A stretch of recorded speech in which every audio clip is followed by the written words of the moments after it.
Sometimes you gotta pray for a victory. Yeah, I'm overzealous when I'm thinking about the cash. One of the biggest predictors I've kind of noticed of success is setting expectations and actually setting goals in a tangible way so that you can actually achieve them. Now, I've worked with seven-figure business owners, and one of the things is they always have the next goal, the next target that they're aiming for. And they've kind of planned out in quite excruciating detail how to get to that next goal, whether that's a revenue figure, whether that's a personal goal, whatever it is. They've planned it out, and now with the implementation of AI in a lot of businesses, they use AI to get to their goals faster. So I've seen this firsthand, and I knew that episode 2 had to be on setting goals, because literally last week, as I was kind of planning out this episode, I read a study which was a class from Harvard was studied, and this was in 1979, 3% of the classmates, when they left and finished their MBA, they set goals, but specific goals of what they wanted to achieve. 20 years later, they came back and they got the class back together. And that 3% who had set goals back then were earning over 10 times more than the other 97% in their class. So I knew that goals had to be on the list, and it had to be episode 2, because it's so important to set those expectations really, really early, especially when building a business, so that you know what you're aiming for and what the next kind of milestone is that you're going for. And in my own instance, I used to earn £800 a month. At the age of 19, in 6 months, went from £800 a month to £6,500 a month. And what I did was I set goals. And so it's actually been one of the biggest predictor of successes that I've seen in working with seven-figure business owners, but also in my own life as well. So I knew it had to be episode 2. What I'm going to run through today is actually a exercise taken directly from The Psychology of Selling by Brian Tracy, where he talks about goal setting. I'm going to run you through what that looks like, and just to kind of put a bit of perspective on how important it is. Brian Tracy will not hire you for his business, and this guy's made millions and millions, if you do not go through this exercise. You do not get through the application phase into his business. So that's how important it is to set expectations. And as someone who's worth multiple millions, which is Brian Tracy, I'd like to kind of listen to that advice and kind of walk you through the exercise he runs through in the book. So all you'll need is 2 pieces of paper, and I've only got one, that was poor planning, and a pen. That's all you'll need. What we're going to do is, at the top of the page, we are going to write my goals, and please ignore my handwriting.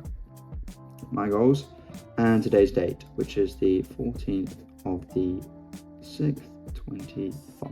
That's what you're going to write. Now, underneath, you're going to write 10 goals that you want to achieve, but in the present tense. So, for example, it could be, I earn £100,000 a year through my service-based business. This is quite specific that I'm going for, so that's quite specific. Another one could be, I drive a Porsche, my dream car, 911 GT3 Touring. So essentially, you just want to write it in the present tense as if you already have that thing, and get to 10. So once you're at 10, and so pause the video when I mean to do, get to 10. Once you're at 10, what we're going to do is we're going to look at this piece of paper, and for me, obviously only really 2, but for me, this one stands out the most. So if I had a magic wand, which we'll pretend is my pen, and I waved it over the piece of paper, and I could make one of these true in the next 24 hours, which one would have the most significant impact on my life? Now, for me, it is this one. This would have the most significant impact. And so what I'm going to do, I'm going to take that goal. For me, I'm just going to flip over the paper, but if you have another piece, transfer over it to now. Flip it over, and at the top, I'm going to put, I earn £100,000 from my service. And I'm going to put a date. Now, I'm going to put the date of my birthday, and I'm going to put it for, let's be optimistic, next year. I want to be earning that amount. Okay, so always put a date. Now, it can be a realistic date. Well, try and make it a realistic date. But what actually happened when people started setting their goals and putting a kind of deadline on it, they'd actually get to that goal a long time before the deadline that they set. So be realistic in what you believe, and then try your best to get there before.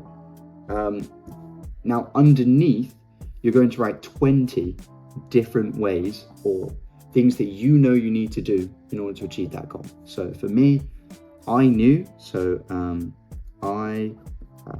again, in the present tense, I have a personal brand on YouTube with 10K subscribers. So that's something that I need to do. Something else is I send 20 plus warm outreach messages, and we'll go through all of this later, how to do this. Messages to people I know. So basically, you're just going to write out in the present tense things that you know you need to do in order to achieve that goal. And the thing is, first 5 will be easy, the next 10 will be really quite tricky, and then the last 5 will be the most difficult. And I've already got my piece of paper here. But it tends to be that last 5 is actually what you need to do, which is really, really weird, but it's a psychological thing. Because you go really, really deep and you go, actually, I need to do this. So for me, I knew that there was actually a group that I'm a part of that I should talk to. And that was actually the first thing that I should do. However, it didn't come before I'd written all the other 20 first. So it's interesting how that works, but write out 20 things. And what that becomes is it becomes a foundation of what to do each day. So you can wake up, get your piece of paper and go, okay, today I'm going to work towards building my personal brand on YouTube. Now within that, obviously there's filming content, there's editing, there's all sorts of things within that.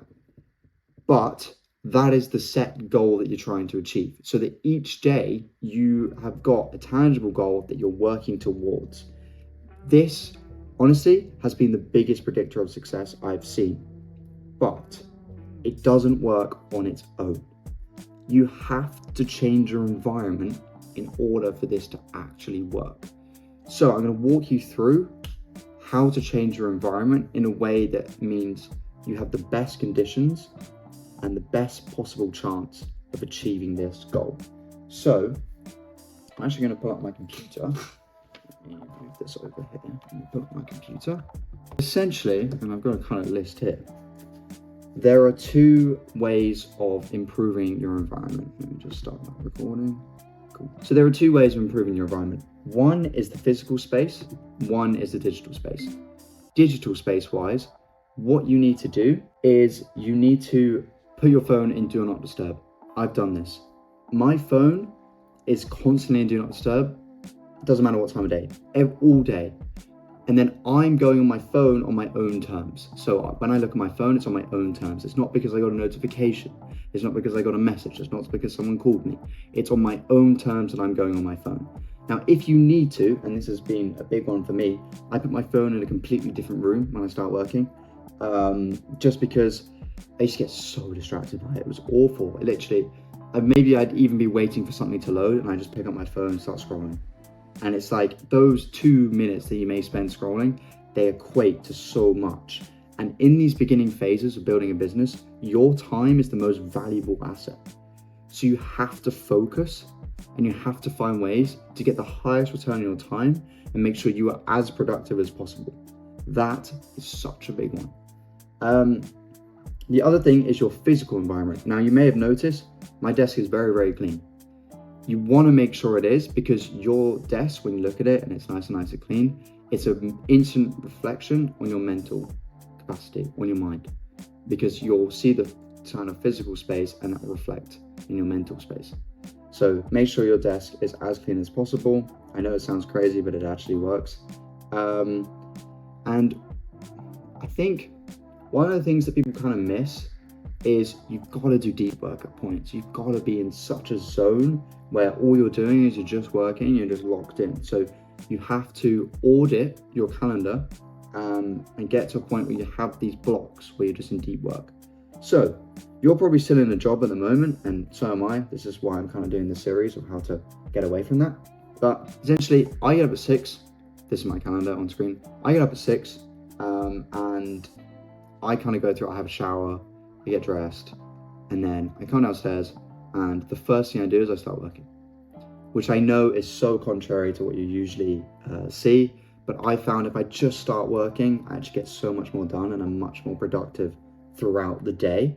And then I work for an hour on Connect Them Coaching, which is the business that I'm scaling to 7 figures with this series. And then, as you can see, there's a huge gap. This is where I'm at work. Now you see how much time you're losing. So the idea of this series is to get you to a point where you have quit your job as soon as possible so that it's stable, you're earning enough income, because the amount of time that takes is so much. I mean, it equates to so much. In a week, that's 40 hours. If you're working 8 hours a day, every day for 5 days, that's 40 hours you are losing that you could be dedicating to your business. So the idea is quit your job as soon as possible, work through what the best time is to do that to make sure it's sustainable and actually doesn't ruin your revenue and nothing changes in that sense. Then after, I decompress, I chill for a little bit, just to, whether that's having a nap, whether that's going for a walk. Having a nap has been a big one. I just got an Aura ring, and you immediately restore yourself. So even if it's 20 minutes, just 20 minutes, you restore yourself, and then you can get working again, and you'll come back on stronger than if you immediately transition from your job straight into work. Doesn't really work very well. So then I work for another hour, have dinner, maybe chill, chill with my family. I am only 20, so I'm still living at home. And then I prepare for tomorrow. Now the thing is, a lot more recently, I've had so much going on, I've had so much to do, that a trade-off I've had to make is the gym, which is really annoying because I love going in the gym. I love just putting on my music, kind of switching off and working out, but I've had to just dedicate that time to work. So as I said, there are trade-offs that you have to make at points. So it's just finding what those trade-offs are. But I wanted to kind of make it a bit easier for you. So what I've done, I've already planned out the whole thing. At the end, you'll probably see in the comments, I have made a custom GPT. You can run through, you can audit your environment, audit the goals that you have, and then I've actually got a template that it will fill in for you that you can then reference each day. And you can kind of build out what your calendar should look like based on your lifestyle, which is really, really cool. Because I didn't start making progress until I actually, this is just Google Calendar, like you don't have to pay for anything.